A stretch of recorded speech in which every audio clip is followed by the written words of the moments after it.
Buenas noches, mis estimados estudiantes. Mi nombre es Alfredo Antonio Barca y en esta ocasión vamos a discutir un pequeño tema, ¿verdad? Y pues que les sirva a ustedes y espero que les genere un poco de conocimiento. El tema está titulado como Estados financieros con base a NIF. Es necesario mencionar que lo haremos con base a una herramienta llamada Prezi. Entonces se pueden hacer presentaciones básicamente en línea. Entonces, iniciemos. Como les mencionaba anteriormente, pues estados financieros con base a NIF, la sección 4, 5, 6, 7 y 8 de la NIF para pymes específicamente. Entonces, cuando hablamos de estados financieros, pues es necesario mencionar cuáles son, porque existe un listado. Pero es necesario ahí que me presente, ¿verdad? Una pequeña carátula, una portada, como ustedes pueden ver. Demos el siguiente. Antes de analizar los componentes, es necesario conocer un poco sobre la normativa técnica aplicable que hace énfasis a estos estados financieros. Y pues acá se menciona que es el Consejo de Normas Internacionales de Contabilidad, que son básicamente los que inician con este proceso.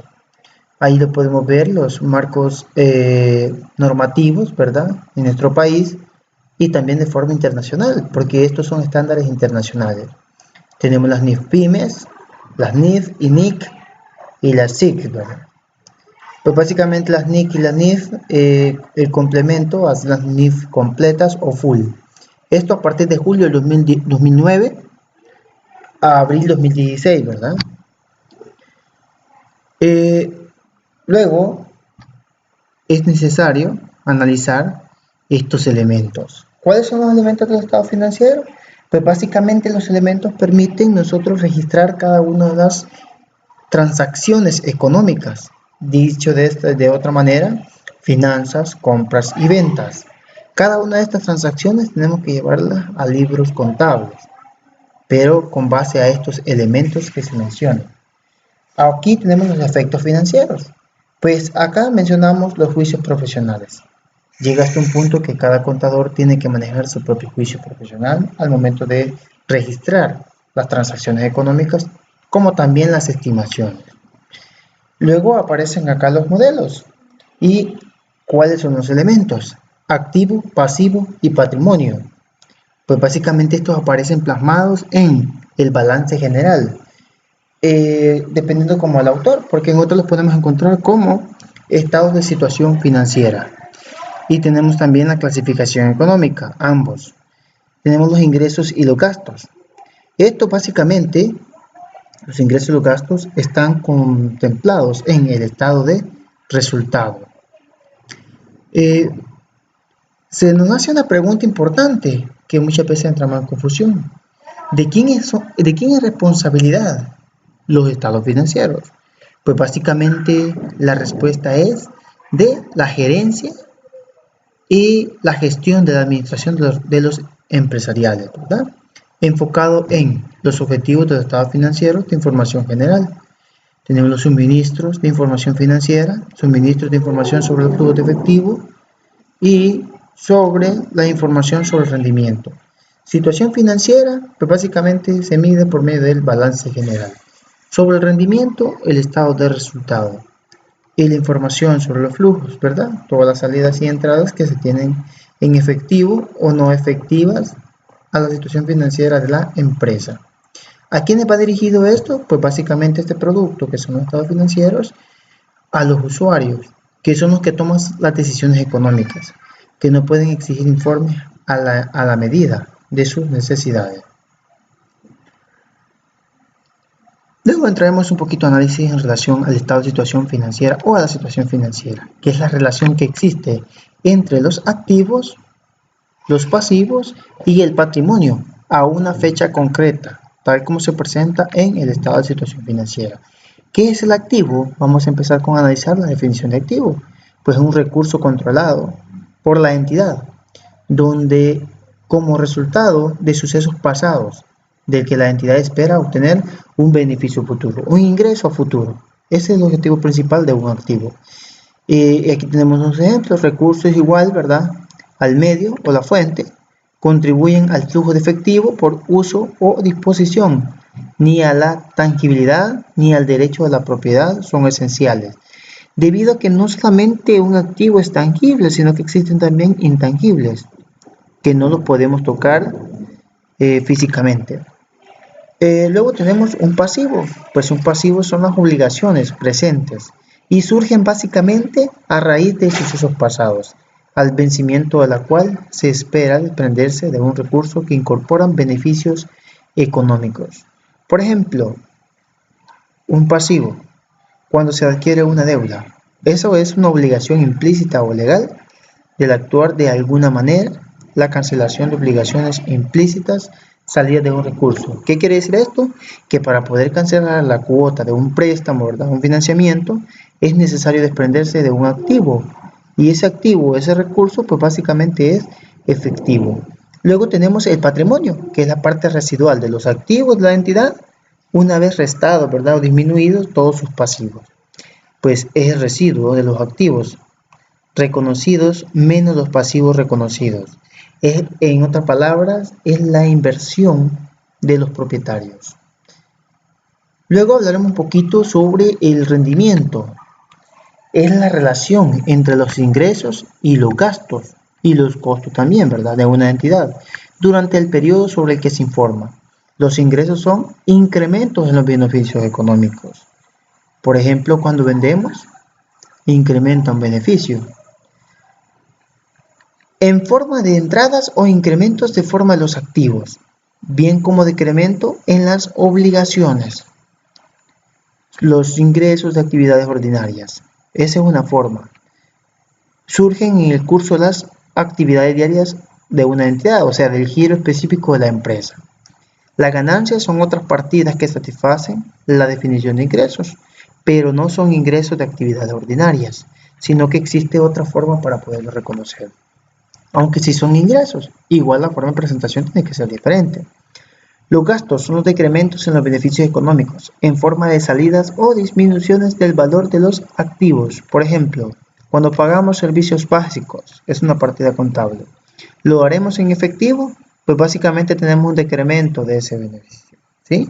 O por la generación de aumento de los pasivos. Es otra forma. Los gastos que surgen en la actividad ordinaria incluyen, por ejemplo, el costo de ventas, salarios y depreciaciones.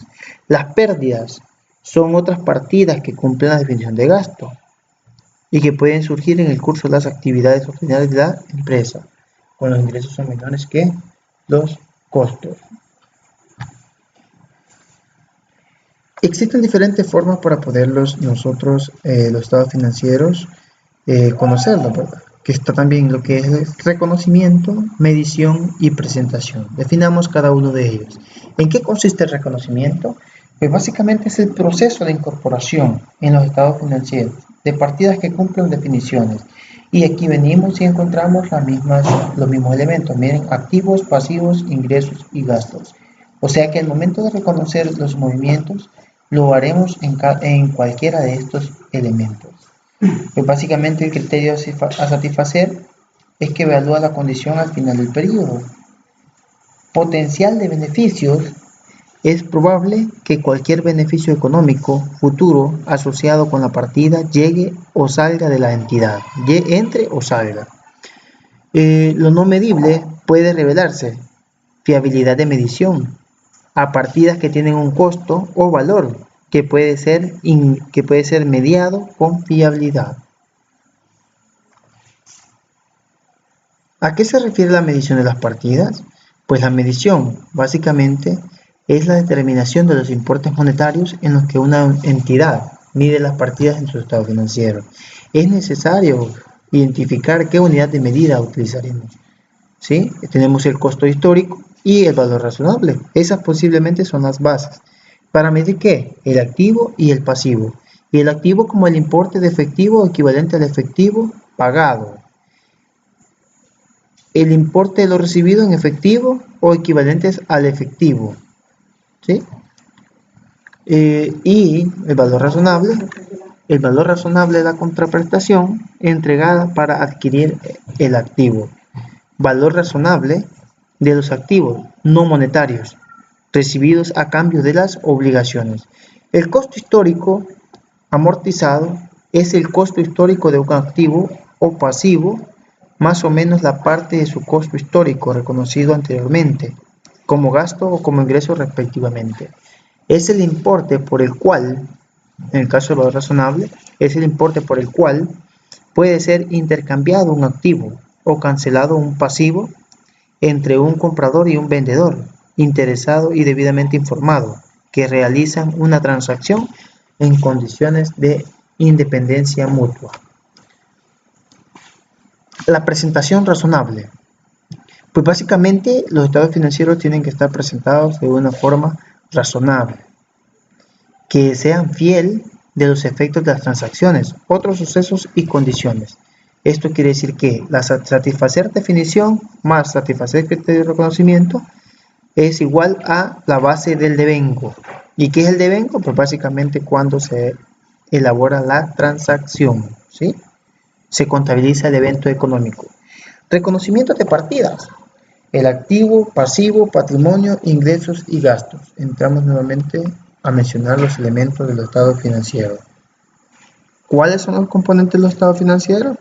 Pues básicamente tenemos el estado de situación financiera.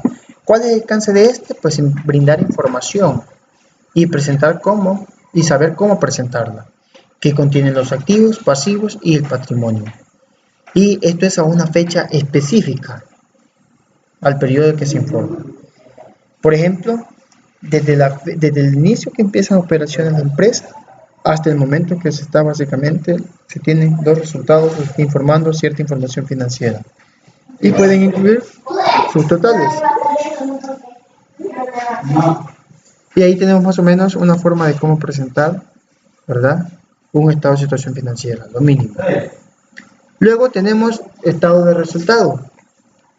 ¿Cuál es el alcance del estado de resultado? Pues contiene el rendimiento financiero, las ganancias, pues las utilidades que básicamente está adquiriendo el negocio, que establece también información que tiene de presentarse y cómo presentarse. Y esto se maneja básicamente en los periodos del 1 a tal fecha de cierre. El enfoque de único estado, pues el estado de resultado integral, incluirá todas las partidas de ingresos y gastos reconocidas en un periodo. Se tratará en forma diferente errores y cambios en políticas con efectos retroactivos y ganancias o pérdidas no realizadas. Se vuelve un poquito más a detalle. A continuación tenemos el estado de cambios en el patrimonio. ¿Cuál es el alcance de este estado? Básicamente que los requerimientos para presentarlo en el cambio de patrimonio de la entidad en un periodo. ¿Cuál es el objetivo? Presenta el resultado del periodo. Ahí aparece básicamente los resultados o los rendimientos que se han tenido en el periodo. Ingresos y gastos, otros resultados y de otros resultados integrales. Efectos de cambios en políticas y correcciones de errores reconocidos en periodo. Como existen diferentes partidas de reclasificación, por ejemplo, al momento de adoptar una nueva normativa técnica aplicable, y van a existir variaciones, pues básicamente aquí van a existir esos efectos, ¿verdad? El estado de flujo de efectivo, pues básicamente ¿cuál es el alcance de este? Pues que establece información a incluir en los flujos que básicamente se tienen y cómo presentarlo. Proporciona información sobre los cambios en el efectivo y equivalentes al efectivo en una entidad en el periodo sobre el que se informa. Muestra por separado. Cada uno de estos elementos del estado financiero, que es el flujo de efectivo, son las actividades de operación. Todas aquellas actividades que están relacionadas con el giro normal, ¿verdad?, de la entidad. Tenemos también las actividades de inversión. Pues las actividades de inversión son básicamente cuando, por ejemplo, se compra un activo, un vehículo, un terreno, pues básicamente esa es una actividad de invertir. Cuando ustedes vienen y cancelan la adquisición de cualquier propiedad, plantilla y equipo, ¿verdad? Y las actividades de financiación, pues básicamente muchas de las empresas no tienen la capacidad para poder financiarse, ¿verdad?, propiamente las actividades que van a realizar. Por ejemplo, si quieren emprender un nuevo proyecto, necesitan un financiamiento. y buscan básicamente poder buscar ese financiamiento de una entidad financiera o externa. Efectivo y equivalente al efectivo, pues básicamente comprende tanto el efectivo como los depósitos bancarios a vista, inversiones de corto plazo, de gran liquidez, de 3 o menos de adquisición. Sobregiros son normalmente actividades de financiamiento. ¿Okay? Luego tenemos las notas a los estados financieros. No es un estado financiero, no es un componente de estado financiero. Sin embargo, es una parte integral que es complemento para que los estados financieros estén completos. ¿Cuál es el caso de este? Pues básicamente proporciona descripciones narrativas y desagregaciones. Cuando, por ejemplo, existen cuentas por cobrar, por ejemplo. Ahí se me parece que son, por ejemplo, $500,000. Pero es necesario que yo conozca el desglose de esos $500,000. Y en estas notas aparece cada una de esas partidas, ¿verdad? Que lo representan o que consolidan ese valor para ser reconocidas en ello. Casi todas las demás secciones de esta NIF requieren información a revelar, que normalmente se presentan en las notas. O sea que hay información que los estados financieros no va a aparecer específica para poder mostrar. Pero en las notas podemos encontrar esa explicación. ¿Cómo va a estar estructurada? Pues la presentación de esta información sobre la base en la que los estados financieros, las políticas contables específicas, ¿verdad?, que se han tomado como base para poder elaborar los estados financieros. Revelan la información requerida por esta NIF que no se presente en otro lugar de los estados financieros y proporciona información adicional que no se presente en ninguno de los estados financieros. Es por esa razón que se vuelven integrales para los estados financieros y para poder comprenderlos. Los usuarios de la contabilidad sí necesitan ver estas notas para conocer algunos detalles para tomar decisiones. Y muchas gracias por su atención, esperando que